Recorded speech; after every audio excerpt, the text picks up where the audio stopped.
Hey guys, what's up? I am GojiFan98's and welcome back for another new video for today. Today I am going to continue on for the next episode of GojiFan98's Godzilla-Thon.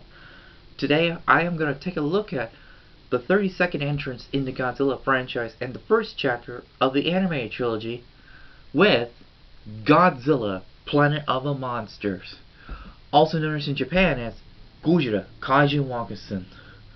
This is my favorite anime film of all time, so I love this film. Everything all about it is just good. So, Godzilla Planet of the Monsters had an interesting history we're going to discuss about. Follow after success of the box office of Shin Godzilla, Toho began working on the next movie. Rather than making a sequel to Shin Godzilla, Toho decided to focus on making another Godzilla film of a reboot of the franchise for the next chapter of a Godzilla series. Goes back to way back in the Millennium series when they wanted to keep making more story to tell. Now we're on to the beginning of the Anime Trilogy. The idea to have the animated version of Godzilla movie goes back in 1988 with Harry G. Saperstein wanting to make this idea. But when this idea never came to be when Toho was working on Godzilla vs. Biollante at the time. So, the legacy of this idea would end up become the Anime Trilogy, which as we already know. Now, some fans like this animated trilogy, some are not. That's fine. That's always opinion. So, let's start with the Planet of the Monsters. It all started, well, I'm going to have to talk about. The movie was about to focus on a young man named Haru Sakaki, voiced by the same voice actor who voices Ultraman Zero, as Haru wanted to plan to revenge on Godzilla in order to retakes the planet to humanity, as it was the last summer of the 20th century where mankind was no longer rule the planet anymore. It was underruled by monsters. For more information about where it all started was in the prequel novel Godzilla Monster Apocalypse and Project Mechagodzilla. The monster appeared in a flashback sequence where Kamacuras, Dogora, and the skeleton appearance of Rodan and Anguirus, including Dagarla and Origa.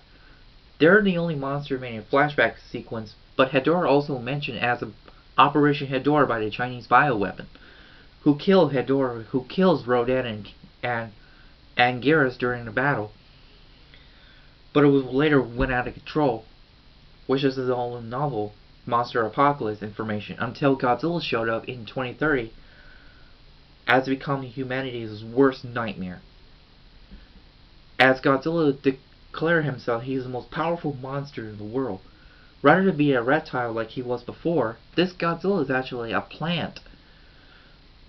And according to one of the co-director, and also like in the last movie, Shin Godzilla, this anime trilogy were handled by two directors. And so, one of the directors said, in this Planet of the Monster, I thought Godzilla would be world of tree, rather than that.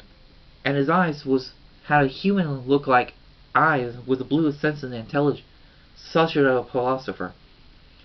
I liked the Planet of the Monsters so much. It was a really great entrance in the film, well, was for my opinion. Haru wanted to get revenge on Godzilla for killing his parents.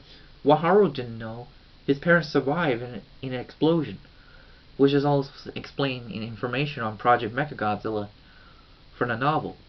And also Mechagodzilla also made a cameo appearances appearing in a flashback sequence where it was under construct by humanity and the village little scientists until in March of 2046 Mechagodzilla failed to activate for unknown reason. So we don't know why, but this Mechagodzilla design in this film looks very impressive. He kind of looks like a Millennium Falcon and ant, like I mentioned in my review of this figure of this guy. So there are two Godzillas in the movie, the Godzilla Affiliates and Godzilla Earth. Godzilla Earth is the one who forced humanity to leave Earth in 2048, and Godzilla Affiliates is actually a miniature clone of Godzilla Earth. Affiliates is translation for Latin for sun, which is I read in the Kaiju profile for good information. There are a lot of concept design for working on Godzilla, including one of the concepts for the face of the monster, which is I really would love to see, was very inspired facial fins onto Godzilla's face. However, they decided to go several spikes under his chin resemble a beard. Except for Phileas, he doesn't have a beard. Well, There's one thing is interesting. Godzilla Ursus now grow in about 300 meters in height. Yes, after he has been ruled the planet for over 10,000 years, Godzilla Ursus grow into 300 meters high as he's the tallest incarnation in the world. I was like, whoa, man, you're a big boy. There's also a creature called Servants using the same DNA character as Godzilla. It was one of a new monster that Toho had created it. These creature reminds me of the Sea Low's idea about the way it was big. Well, because of the DNA.